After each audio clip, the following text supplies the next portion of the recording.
Hello everyone. Before we start, make sure to like and subscribe to the channel, and leave a comment with where you're from and what time you're watching. That way, YouTube will keep showing you stories just like this one. Now, let's begin. I just moved into the house 2 weeks before everything started. It was a quiet little place in a suburb just outside Columbus, Ohio. Modest, one story, with a decent-sized backyard and neighbors who mostly kept to themselves. I'd been living in a cramped apartment downtown for years, and this move felt like a fresh start. I was working remotely as a graphic designer, single, and just looking for peace and space. Most days were uneventful, filled with work, podcasts in the background, and the occasional trip to the nearby grocery store. The neighborhood had that whole cookie-cutter charm thing going. Lawns too neat, fences all the same color, and kids riding scooters down the sidewalks until dinner. The second Saturday after I moved in, I was hauling some boxes from the garage to the living room when I heard someone call my name. Not just my first name, my full name, like someone reading it off a yearbook. I turned and saw a guy standing at the edge of my driveway, holding a six-pack of beer and grinning like he'd just seen a ghost. It took me a second, but I recognized him. Eric Chambers. We'd gone to high school together. We weren't close back then, more like people who had gym class at the same time and maybe shared a group project once. He looked about the same, maybe a little scruffier, with a buzz cut and a tattoo peeking out from under his sleeve. Eric acted like it was fate. "No way you live here now too," he said, walking right up like we were lifelong friends. I was polite. It was weird, sure, but not threatening. He asked if I wanted help with the boxes, then offered to come by later and catch up properly. I didn't have the heart to say no. That night, he showed up around 7, this time with two guys I'd never seen before. They introduced themselves as Manny and Roach, which, yeah, I should have known right then. They weren't necessarily rude, but they gave off this energy, like they were constantly looking around, assessing things. Manny kept commenting on how spacious my place was, and Roach asked if I had any roommates, like 3 separate times. Over the next week, Eric started dropping by unannounced. Sometimes in the middle of the day while I was working, sometimes around 9 or 10 at night. He'd always have someone new with him, different guys every time, none of whom seemed particularly friendly or interested in me. The vibe started shifting quickly. One afternoon I caught one of them, some guy with a neck tattoo and torn cargo shorts, trying to open my hallway closet while I was in the kitchen getting water. He laughed it off like he was just looking for the bathroom, but the bathroom was visible from where he stood. I started making excuses after that, saying I was busy, that I had meetings, even pretending to not be home once when I saw Eric's car parked across the street. Things got tense the night I finally told Eric to stop coming over. He'd shown up with yet another guy I didn't know, this one older, maybe late 30s, heavy-set and silent the entire time. I opened the door just wide enough to talk through the screen and told him, as calmly as I could, that I had a lot going on and needed space. He stared at me for a second too long before forcing a laugh, like he didn't believe me. Sure, he said, stepping back. "Didn't mean to bug you." But as he turned to leave, he added, "You should really think about locking that side gate. Anyone could just walk in." That stuck with me. I hadn't even noticed the gate was unlatched. The weird part was, I never used it. That same night, I went around the house double-checking all the locks. I even set the home alarm system, which came with the place and had been working fine since I moved in.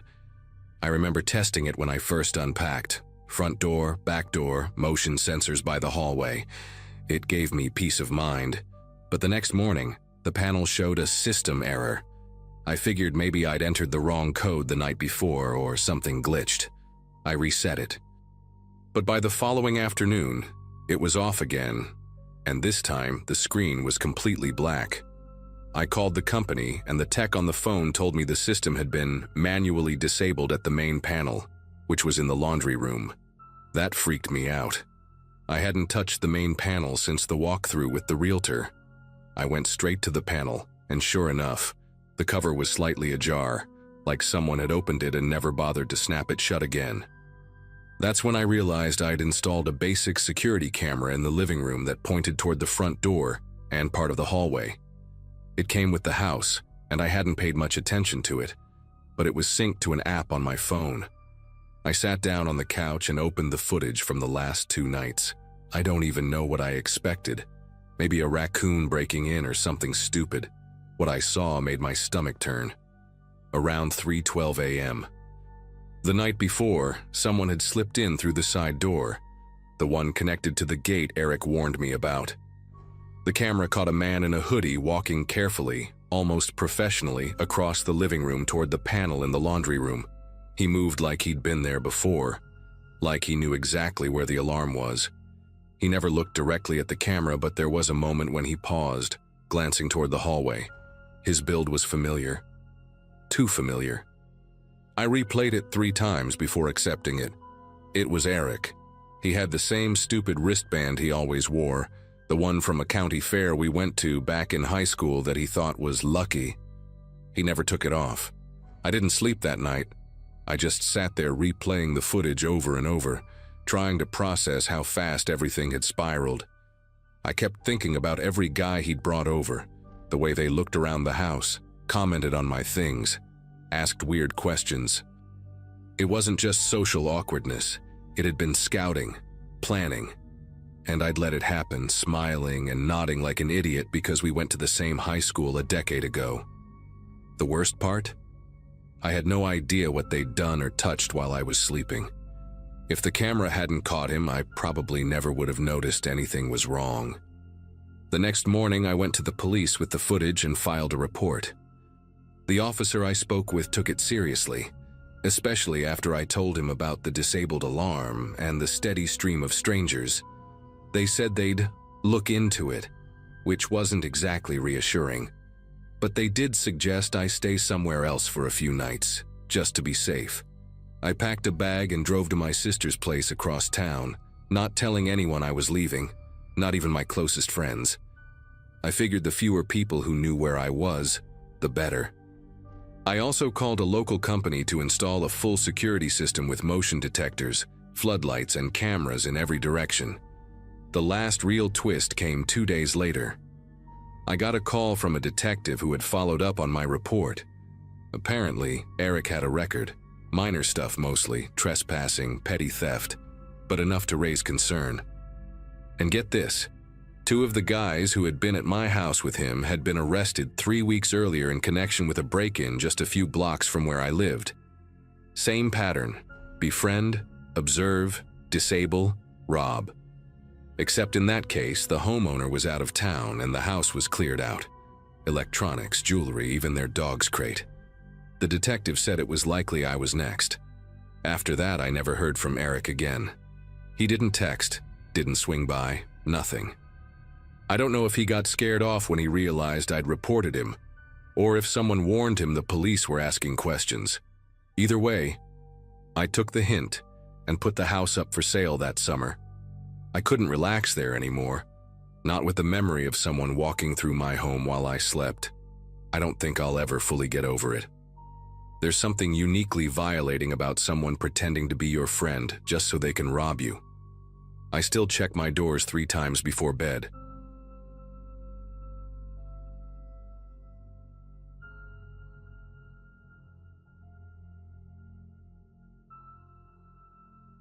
It was fall of last year when things started to shift.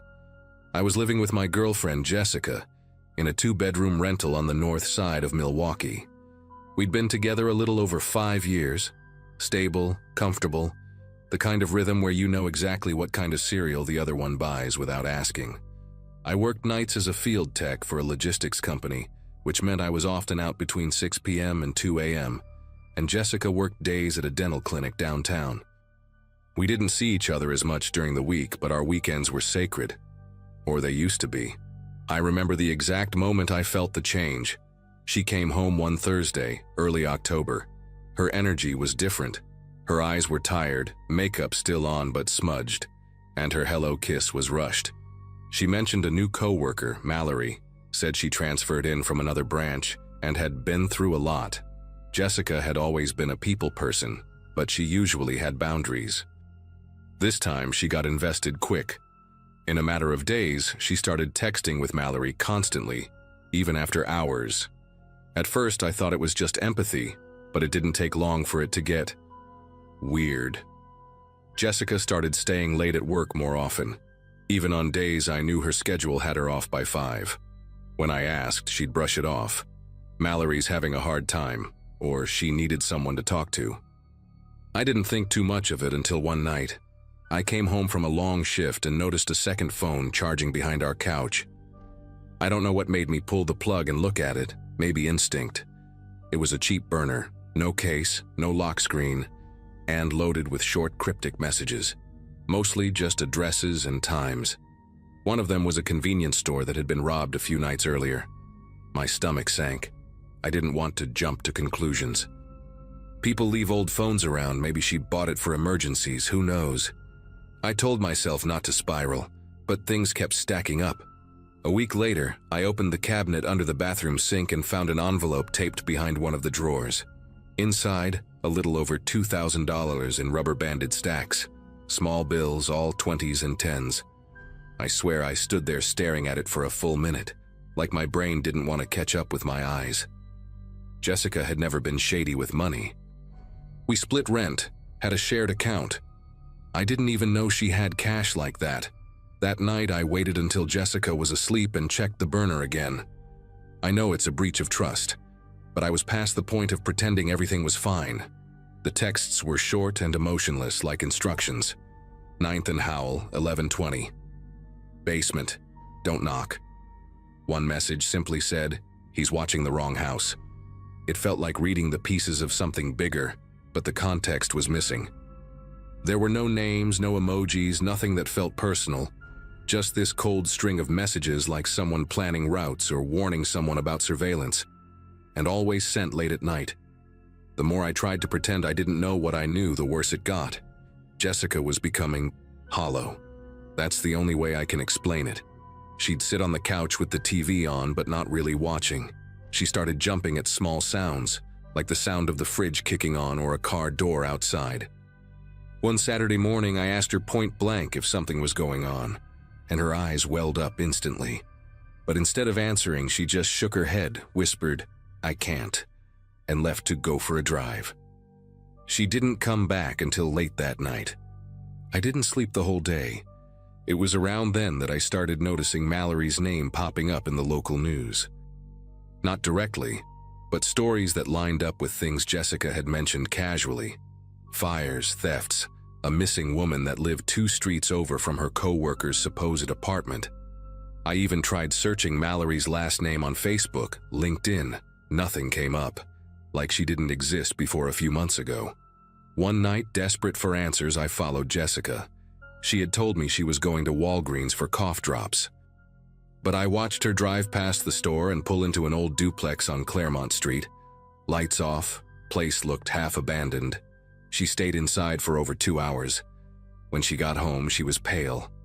Like really pale. Her lips had that bluish tint, and her shirt sleeve was damp, like she'd been sweating but also freezing at the same time. I didn't say anything. I was too stunned. I just watched her go to the bathroom and sit on the edge of the tub for 15 straight minutes staring at the wall.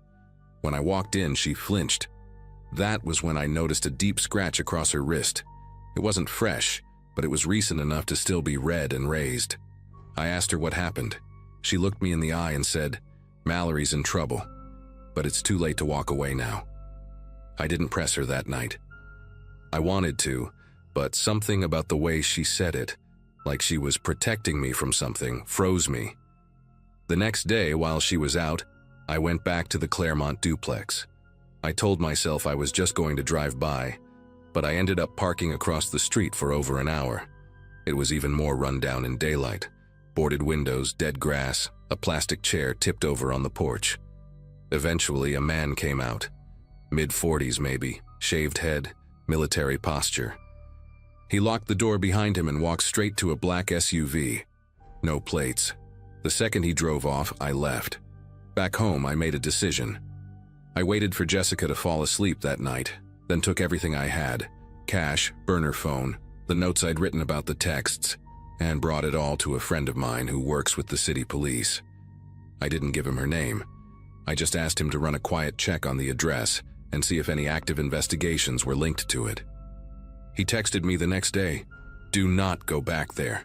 That place is flagged in an open federal case, stay out of it." He wouldn't tell me anything more, just that.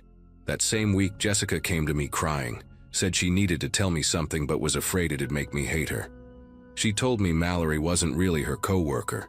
She had met her at a support group she was trying out, some kind of grief therapy she'd joined without telling me. Mallory had a magnetic energy, she said. Charismatic. Intense. She told Jessica that she was running from an abusive man and needed a safe place to crash now and then. Jessica believed her, gave her rides, let her stash some stuff at the house. Then, little by little, she got sucked in. Mallory asked her to pick up packages, make deliveries, no questions. And Jessica did. It's been almost 7 months since we cut contact.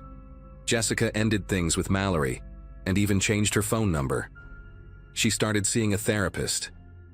We're still together, but something between us is cracked. I don't know how much of what she told me was the truth.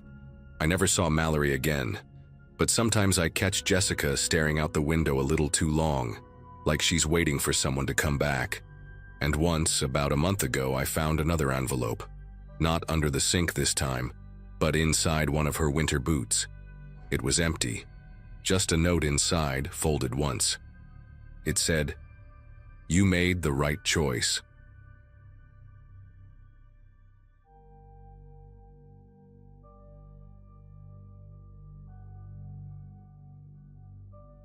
I used to think I knew my friends well. We'd been close since college, late-night study sessions, beach bonfires, drunken karaoke, all that history. So when Marcus got promoted to head of operations at his firm, we figured a celebratory weekend camping trip was long overdue. 7 of us made it. Me, Marcus, Brian, Sam, Josh, Tyler, and Nate. We picked a remote trail in Oregon, one Nate claimed he knew well. The plan was simple. Hike an early Friday, set up camp by the lake, drink, roast stuff, hike back Sunday. We'd done this kind of thing before, nothing wild. But this time, the vibe felt different before we even left the parking lot. The tension started small, like static in the air. Josh and Brian barely made eye contact, which wasn't totally surprising given their fallout a year ago over a girl. Tyler was unusually quiet, and Sam kept checking his phone even though we had no service. We all joked and laughed like normal, but it felt like everyone was walking around invisible landmines. I chalked it up to stress or hangovers. It was only later that I realized someone had come out there with more than just a sleeping bag and marshmallows on their mind. Friday night was great, honestly. We reached the lake by late afternoon, set up the tents, and started drinking by the fire. Marcus gave a little speech, cheesy but genuine, and we all toasted to making it. Someone even brought cigars. The stars were insane that night, scattered across the sky like powdered sugar on black velvet. We told dumb stories, laughed till we choked, and by midnight most of us had stumbled into our tents. But I remember Nate stayed out, just pacing near the tree line with his hands in his hoodie pocket, staring out at nothing. I asked if he was good. He gave a half smile and said, "Just soaking it all in." The next morning, things got weird fast. We planned to do a loop hike that circled back to the lake by evening, leaving our gear behind. Nate volunteered to mark the trail with orange ribbons he'd brought, since the path wasn't fully maintained. No one questioned it. But halfway through the hike, Brian started saying he was sure we'd passed the same rock formation twice. Then Sam noticed one of the markers pointing in 2 directions. At first, we joked about Nate being a terrible navigator. But by the 3rd confusing junction, no one was laughing. The woods out there weren't just dense, they were disorienting. The kind where trees look cloned and you lose cell bars the moment you breathe. By late afternoon, we were completely turned around. Josh was getting snappy, accusing Nate of screwing around or not paying attention, but Nate just kept shrugging and saying, "This is where the trail goes, I marked it myself." That didn't help. Every turn we took felt like it led us deeper into the forest, not back to the lake. It wasn't just that we were lost. It was the way the forest seemed to close in on us. Sound got swallowed. Even the birds felt too quiet. Haley, who usually kept her cool, finally snapped and demanded we turn back the way we came. But that only led to more confusion, more mismatched markers, and more panic. By the time the sun started dropping behind the trees, the air shifted. It got colder, damp, and unnervingly still.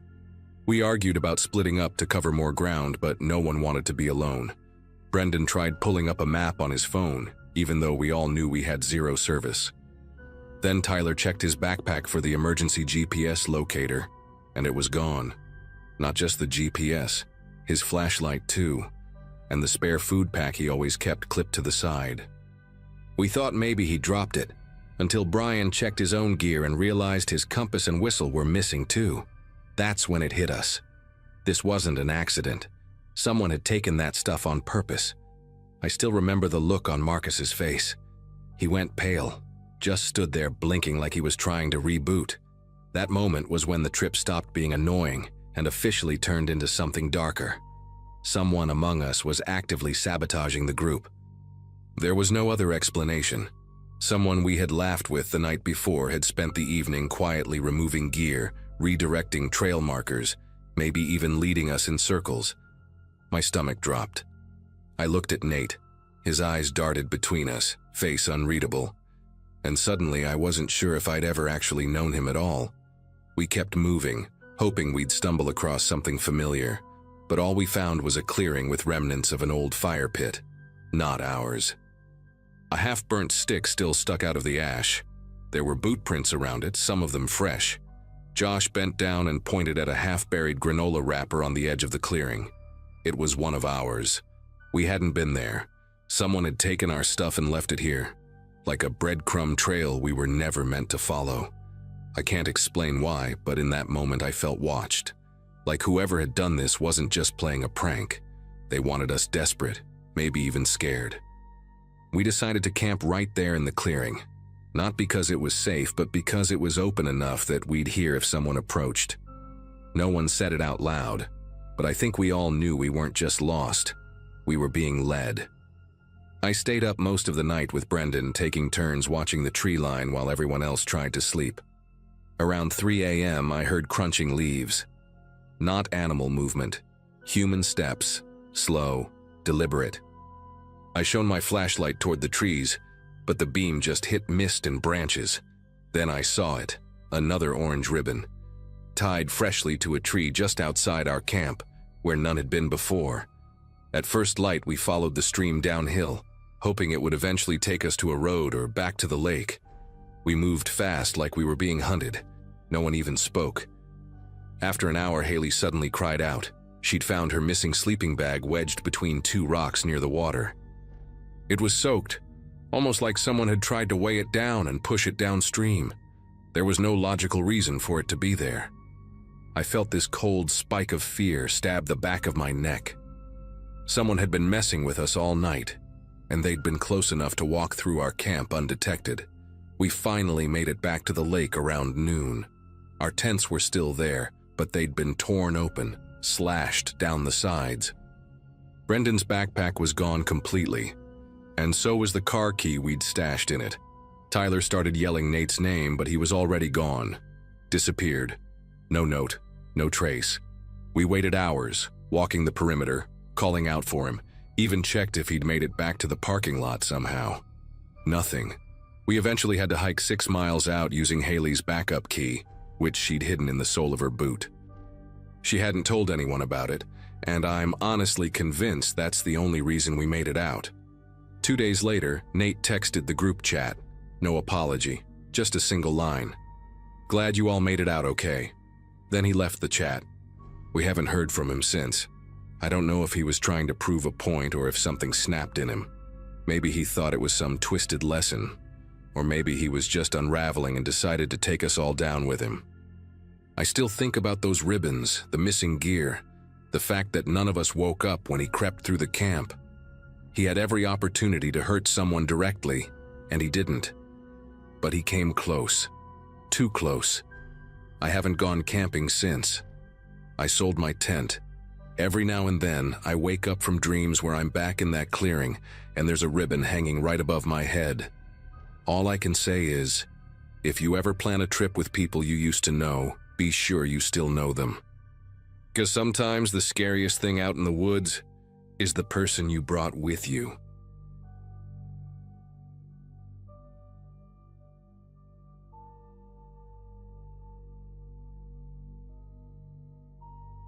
I had just moved to Charlotte for my first full-time job after college. Marketing assistant at a mid-sized software company downtown. New city, new apartment, new everything.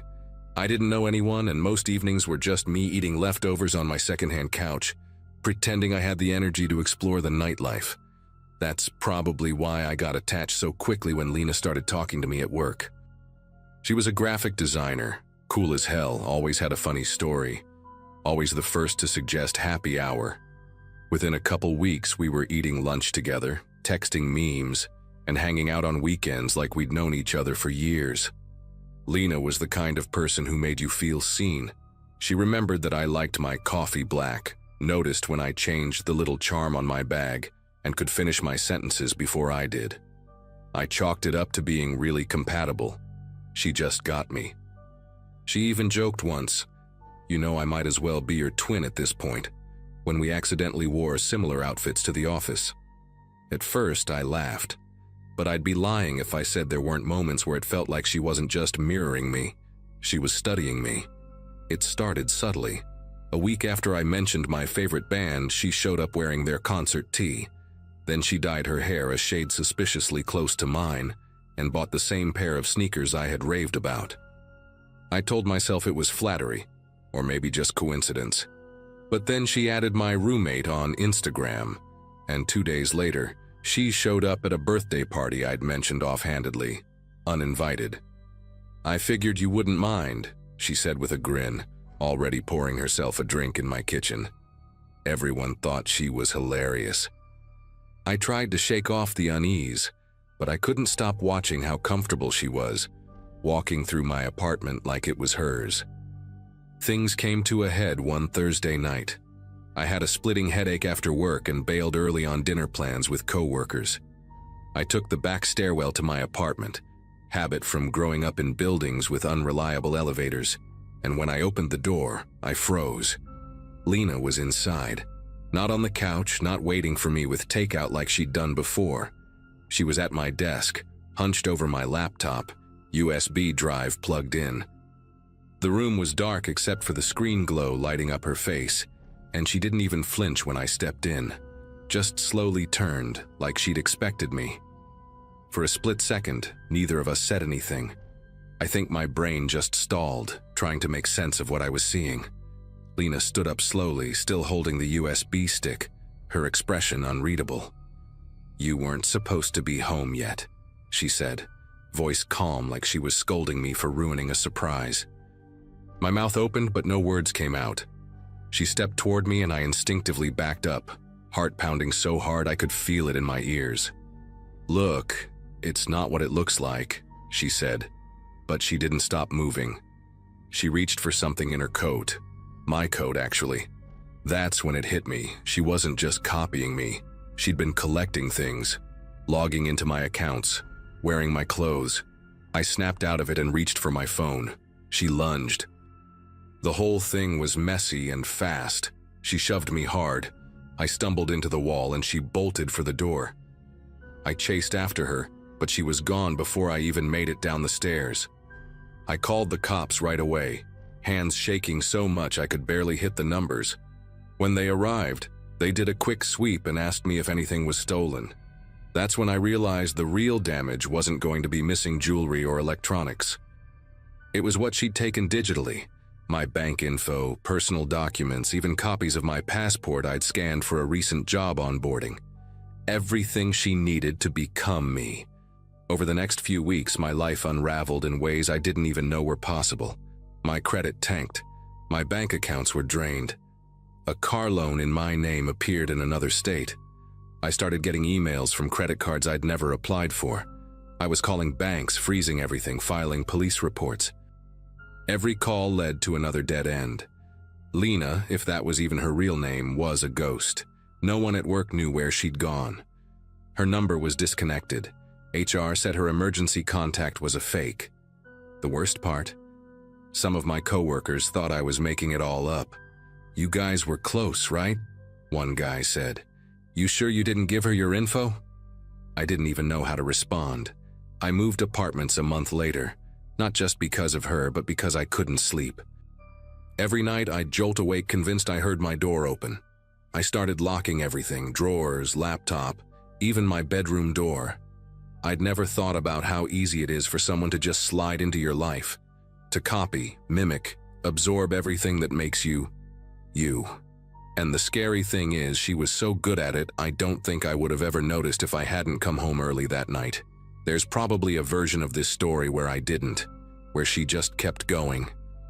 Eventually, the police traced some of the fraudulent activity to an Airbnb rental under my name in Florida. They found a laptop there, but no Lena. The fingerprint analysis came back inconclusive, and none of the surrounding cameras had a clear shot of her face. Whoever she was, she knew exactly how to slip through cracks. I spent months cleaning up the mess. Paperwork, calls, affidavits. I had to hire a lawyer to help fix my credit and freeze anything linked to my social security number.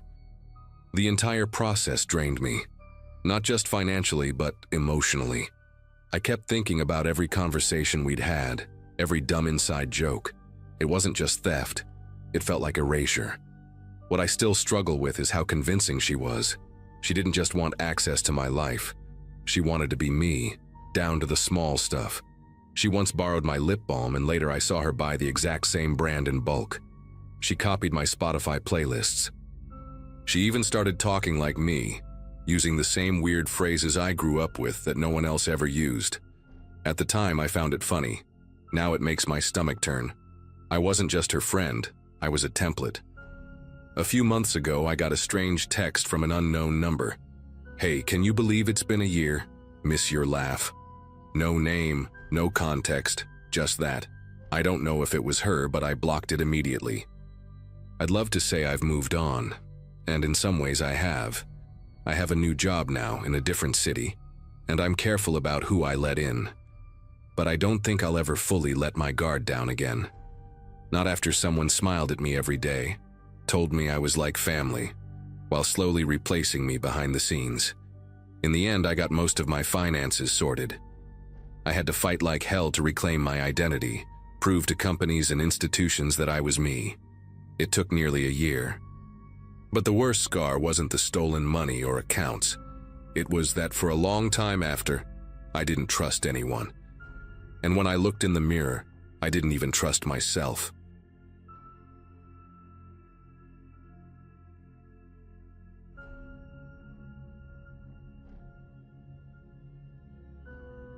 It's wild how quickly someone can go from a pleasant memory to a living nightmare. Back in March last year, I was living in a rental house just outside Eugene, Oregon, trying to piece things back together after a tough breakup and a messy job switch. I was freelancing from home, mostly editing transcripts for a legal service, and had started picking up old hobbies again, running, painting, rewatching trashy detective shows. I wasn't socializing much, but it felt like a phase of calm. That's when I got a random message on Instagram from a guy named Derek Simmons, someone I hadn't spoken to in over 10 years. We'd been part of the same friend group back in high school, and I remembered him being a bit intense, but funny and clever. His message was casual, just, "Hey, I saw you pop up. Hope life's been good to you." I didn't think twice before replying. Derek was charming in that way people are when they remember oddly specific things about you. He brought up how I used to sneak fruit snacks into calculus class and how we once got caught TPing a teacher's house on Halloween. It felt disarming, almost nostalgic. We started chatting off and on and eventually met up for coffee. In person, he looked a little more serious than I remembered. He'd grown a beard, and there was a tightness in his smile, like it was always slightly forced. But the conversation flowed easily, and I convinced myself I was just reading into it too much. Within a few weeks, he was texting daily, sending memes, even offering to run errands or help with stuff around the house. It all seemed sweet at first, especially when I felt so emotionally depleted. But then he started showing up unannounced. Once, I mentioned in passing that I had a dentist appointment, and an hour later he texted, "Good luck, I saw your car in the lot." I kind of laughed it off, but it gave me a weird jolt. Then there was the time I went for a jog at my usual park and he, coincidentally, pulled into the same lot just as I was stretching. "Thought I'd take a walk," he said. He wasn't threatening, just there, a lot. My roommate Lisa noticed too. She called it rom-com turned stalker doc. I brushed it off until one of my old friends, Megan, messaged me and said she'd heard I was hanging out with Derek again. She told me flat out to be careful, that he had a history. She didn't go into much detail, but said he'd become obsessed with a girl a few years back, and that it hadn't ended well. I finally brought it up to him one night after dinner at a bar downtown. He'd offered to walk me to my car, but I stopped on the sidewalk and told him we needed to talk. I asked about what Megan had said. At first he looked confused, then hurt, and then angry. Too fast. "People love to twist things," he said. "That girl lied to everyone. I was the one who got hurt, not her." His voice dropped low like he was holding something back. I told him we needed space, that things had been moving too fast, and I just didn't feel comfortable anymore. He didn't yell. He just stared at me, like trying to memorize my face. Then he smiled, but not the usual one. This one felt empty. "You'll change your mind," he said quietly. And with that, he walked away into the night. I tried to distance myself after that night. I muted his number, blocked him on social media, even started parking a few blocks away from my house just so it wouldn't be obvious when I was home. For a while it worked. A week passed without anything weird, and I started to think maybe I'd overreacted. Then, late one Wednesday, I came home from a run and found a bag hanging on my doorknob. Inside was a little bottle of my favorite tea from a specialty shop across town, the same one I'd once mentioned in passing during a conversation weeks ago. No note, no name, just that bottle, still cold. My stomach turned. I knew it had to be Derek. I hadn't told anyone else about that tea. That night I pushed a chair under the doorknob and barely slept. 2 days later, Lisa left town for the weekend to visit her boyfriend, which meant I'd have the place to myself. I didn't love the idea, but I told myself I was being paranoid. On Friday evening, I met up with some old coworkers for dinner at a restaurant downtown, some place with a rooftop bar and overpriced wine. Around 9 p.m., while I was mid-laugh, I noticed someone across the street standing too still. He wasn't close, but I could swear it was Derek. Same jacket, same posture. I blinked, and he was gone. It might have been someone else. I wanted to believe it was. Still, I excused myself early and took an Uber home, constantly checking behind us in the side mirror like a character in a bad thriller movie. When I got back, I locked every door and window, even the ones on the second floor. I turned on all the lights and kept the TV on in the living room while I curled up on the couch. Around midnight, I started hearing sounds. Very faint at first, like something tapping glass. I turned the volume down and held my breath. Nothing. Then again, tap, tap, tap coming from the back of the house. I stood slowly, heart hammering. There's a narrow hallway that leads to the sliding glass door that opens onto our tiny backyard. From the corner, I could see the curtains moving slightly, even though no window was open. I stepped closer, just enough to peek, and there he was, standing just inches beyond the glass door. Derek. His face was partially shadowed, but the way he was staring in, head tilted, eyes locked on the inside of the house. It was like he wasn't seeing a home, but a prize. He didn't knock. He didn't try to speak. He just stood there, breathing. I froze. My phone was still in the living room, and I didn't dare move fast enough to catch his attention. I backed up, keeping low until I could grab it from the coffee table. I texted Lisa, even though I knew she was hours away. Then I called 911. The dispatcher told me to stay calm and stay on the line. When I turned back to the hallway, he was gone. The cops got there about 12 minutes later, which felt like an hour and a half. I stayed on the phone the whole time, whispering updates from behind the kitchen island. When they arrived, I could see the red and blue lights sweep across the walls and flood the backyard. I let them in, barely able to speak. 2 officers did a sweep of the area and found footprints outside the sliding door, clear as day. Men's boots, size 11, leading in from the alley behind the yard. But Derek was nowhere. They asked if I knew who it might be, and I gave them his full name and showed them the texts I hadn't deleted yet. One of the officers just nodded like he wasn't surprised. "We've heard that name before," he said. That part stuck with me. I never got full confirmation on what Derek had done to other people, but from that night forward, it was clear this wasn't some awkward miscommunication or lingering feelings. This was obsession, targeted, personal.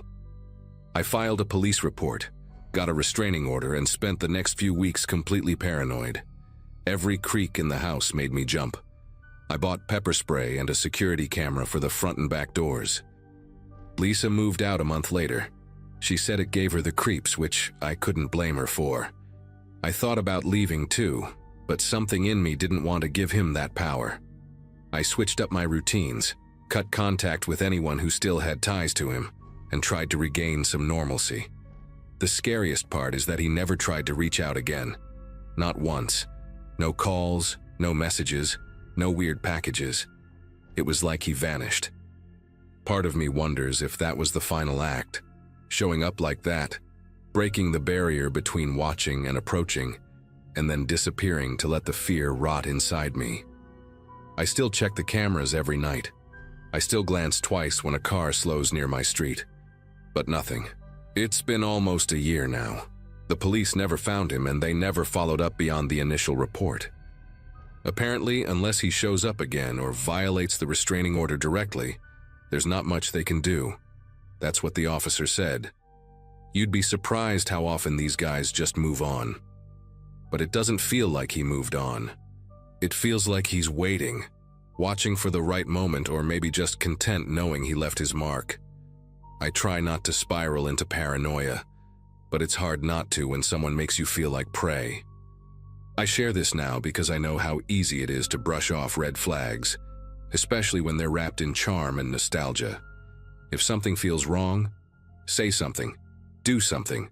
I was lucky, I know that.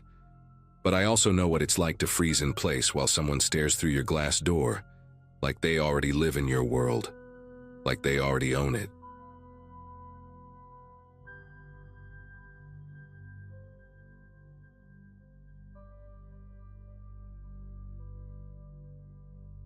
I still think about that weekend more than I should.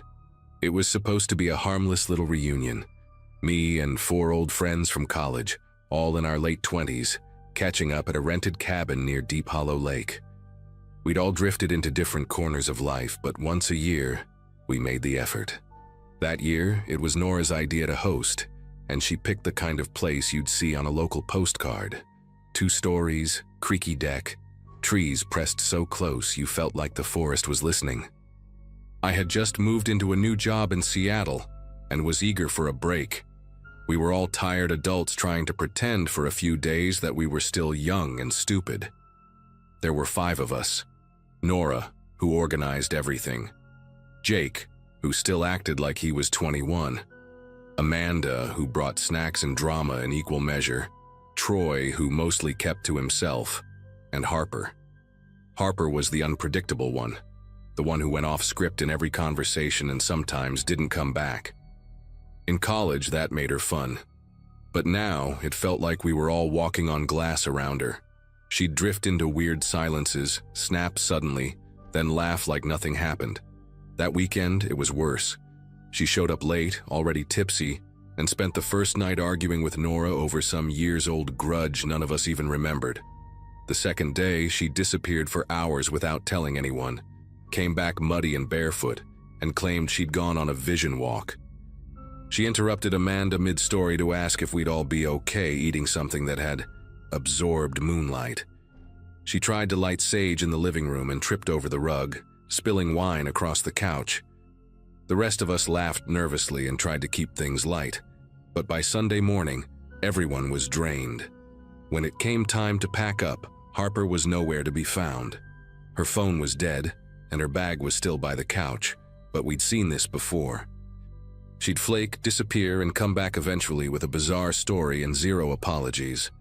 It was Amanda who finally said what we were all thinking. "Let's just go. She always does this." We debated it for a few minutes, but no one was eager to stick around another hour. Troy even joked, "If she's trying to teach us a lesson, she'll be disappointed. We've already failed." So we left. We all texted her when we got signal again. No reply. Then a few days passed. Still nothing. After a week, Nora called her apartment, but no one picked up. Eventually, we shrugged it off like we always did. Harper was Harper. Erratic, flaky, theatrical. We assumed she'd resurface with some wild story about being stranded or following a fox into the woods or whatever strange thing her mind conjured up. It took nearly 4 months for her to show up again, and when she did, it wasn't with a story. It was with silence. She messaged Nora first, just one line. "You left me there on purpose." No hello, no explanation. Then she messaged me, same thing, word for word. It felt cold. Not angry, not emotional, just flat. Amanda got the same message, and so did Jake and Troy. No follow-up, no replies when we tried calling or texting back. It was like she wanted us to sit with it, and we did. It got under my skin in a way I can't explain. I knew we hadn't done anything malicious. We'd just made a tired, collective decision to go. But that sentence made it sound calculated, cruel. And I started wondering what really happened to her out there. The first time I saw her after that was at the grocery store, of all places. It was a random Tuesday in February, and I was checking out when I noticed someone standing a few feet behind me. Not in line, just watching. I turned, and it was Harper. Her hair was shorter, messier. She had dark shadows under her eyes and a thin red scar running down her left cheek, like something sharp had caught her. She didn't smile, didn't blink. Just stared until I fumbled my bag and hurried out of the store. I didn't even say her name. I felt like I'd seen a ghost that hadn't decided if it wanted to hurt me yet. From then on, it was little things. A voicemail with nothing but static. A burned Polaroid of the cabin left in my mailbox. One night, I came home and found pine needles scattered across my kitchen counter. No broken window. No open door.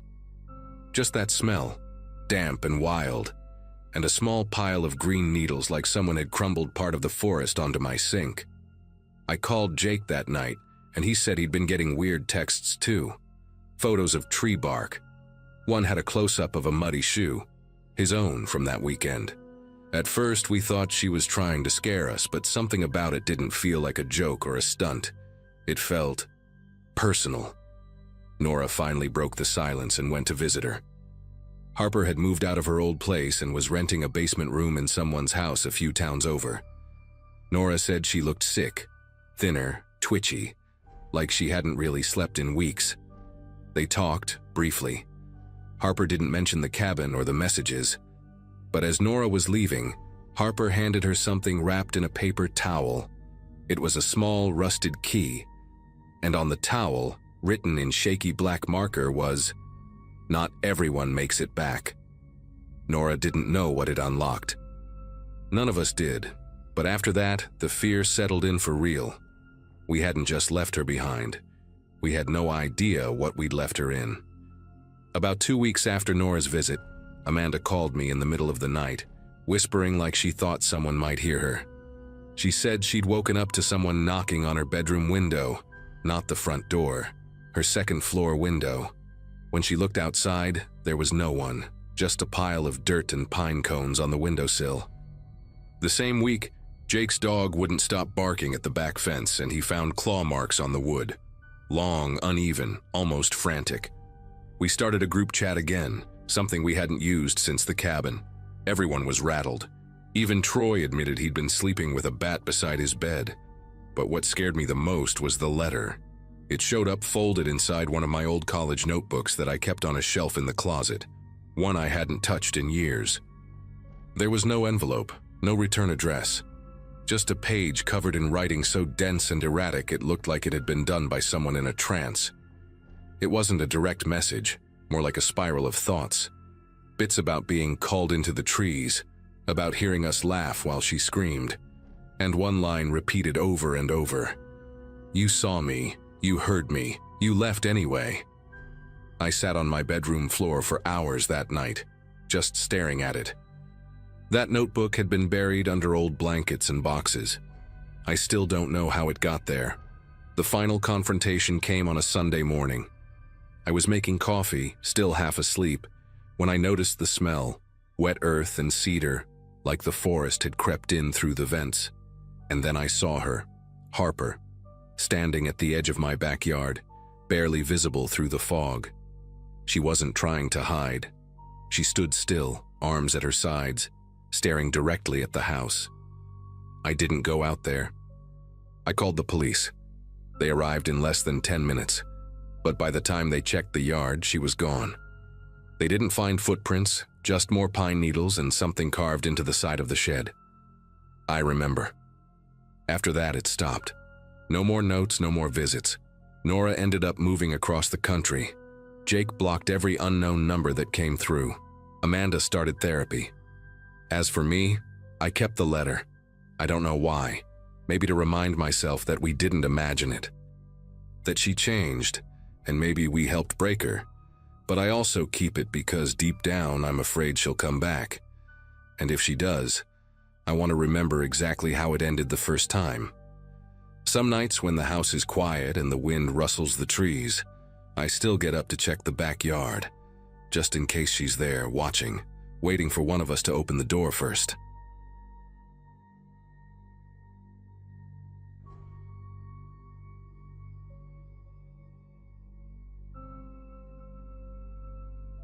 It's strange how easily desperation can make you overlook details that in hindsight seem obvious. Last year, after I got laid off from my job at the printing warehouse, everything slowed down. Days melted into each other. My savings weren't great, and the job market in my part of Ohio wasn't exactly booming. I found myself spending too much time on my porch with cold coffee, watching the neighborhood dogs chase cars. I needed something to do. Something that didn't make me feel like I was wasting oxygen. That's when I heard about Everstead Outreach, a local charity that organized food drives, winter clothing donations, and neighborhood repair projects. It was run by a man named Gerald Wyatt, someone people around here spoke about like a hometown saint. Gerald was the kind of guy who always looked like he'd just come back from a political fundraiser. Pressed shirts, leather shoes that somehow never looked scuffed, and a silver watch that caught the light every time he waved. He talked to everyone like he'd known them for years. He remembered names, details, even dog breeds. When I met him, I mentioned I used to run logistics at the warehouse, and the next week, he had me coordinating drop-off schedules and organizing inventory lists. It felt good to be useful again, to feel like I had a place. I wasn't being paid, but he always promised opportunities would open up for people who showed initiative. I bought into that hard. At first, everything felt genuine. We'd drive out to neighborhoods hit hard by the storms, unload boxes of donated blankets and hygiene kits, help patch roofs or install temporary tarps. I made friends with other volunteers, Lena, who ran a little daycare out of her home, and Marcus, a high school teacher who gave up his weekends to paint houses. But about 3 months in, I started noticing weird gaps in the records. Pallets would arrive, full of supplies, but the logs wouldn't match. Sometimes Gerald would scribble out entries on printed manifests, muttering something about vendor corrections or unexpected redirects. It was subtle, never a flashing red light, but I started keeping a copy of every inventory sheet I signed off on just in case.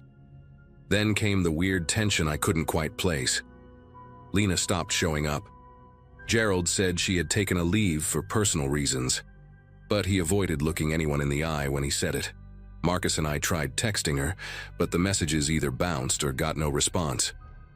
One evening, while reorganizing the storage unit behind the outreach center, I found a folded flyer with Lena's handwriting on the back. It had numbers, dates, and a few notes that seemed to reference shipments. One of the lines read, "Ask about the Forest Ridge deliveries. Quantities don't match." I stuffed it into my pocket and told myself I was overthinking things, but I stopped sleeping well after that. A couple of nights later, I stayed behind at the outreach center. Gerald had left early, and I told him I'd finish reorganizing the pantry since we had a big shipment scheduled for the weekend. I wasn't actually sorting anything, I was waiting. Something about Lena's note kept replaying in my head, and I wanted to see what happened after hours. Around 9:40 p.m. I heard the back door open. I killed the lights and crouched between two shelves stacked with canned goods. Gerald walked in, talking on the phone, his voice sharper than I'd ever heard it. Not the cheerful, politician-like tone he used during the day. This voice had weight, anger, control. I couldn't hear everything, but phrases like, "She should have kept her nose out," and "I told you I don't care what happens, just make sure it's quiet," froze me cold. The call didn't last long. He slammed a clipboard against the table and muttered something I couldn't catch. After a minute or two, he walked out, locking the door behind him. I didn't move until I heard his car pull away. When I finally got up, I realized I was sweating through my shirt. My first instinct was to leave, just walk away and pretend I didn't hear anything. But I couldn't shake the image of Lena's handwriting or how tense Marcus had been the last time I saw him. I didn't have a plan, just this growing feeling in my chest that I had stepped into something way bigger than food drives and charity drop-offs. The next day, I tried to act normal. Gerald greeted me like nothing had happened, asked if I could join him later for a donor meeting at a diner downtown. I agreed just to keep the routine going. I didn't want to tip him off. Before leaving for the meeting, I texted Marcus and asked if we could talk alone later that night. He said yes, but when I showed up at his house, no one answered the door. The lights were off, and his car was still in the driveway. I knocked a few more times, then left a message. That was a week ago. I haven't heard from him since. That night, I made copies of everything. Lena's note, the shipment logs, even a few voicemails from Gerald that started to sound more commanding than friendly. I didn't go to the police right away. I don't know why. Maybe part of me thought no one would believe me. Gerald had been on local news, had plaques from the mayor, photos shaking hands with state reps. People trusted him. But I knew what I heard, and I was sure Lena and Marcus had discovered something too. Something they weren't supposed to, and if I didn't do something soon, I'd be next. I waited another day hoping Marcus would call back. When he didn't, I packed everything I had into an old shoebox and drove to a library 2 towns over. I used one of their public computers to send an anonymous email with all the documents to a local journalist I found digging into corruption stories, Erica Lowe, someone who'd written about shady deals at City Hall. I didn't include my name.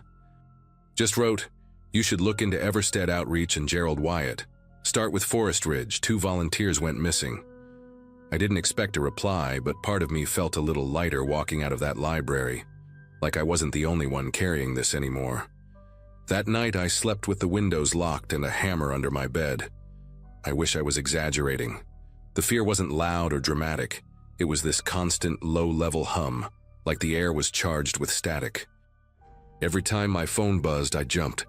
Every time someone knocked at the door, I checked the peephole twice. I started noticing the same black SUV parked across the street on random days. I memorized the plate. Nothing ever came of it, but the timing always lined up. Right after I sent the email. Right after I stopped by the outreach center to pick up my last box of things. I never saw Gerald again, and I never went back to Everstead. About 2 months later, a local news segment aired.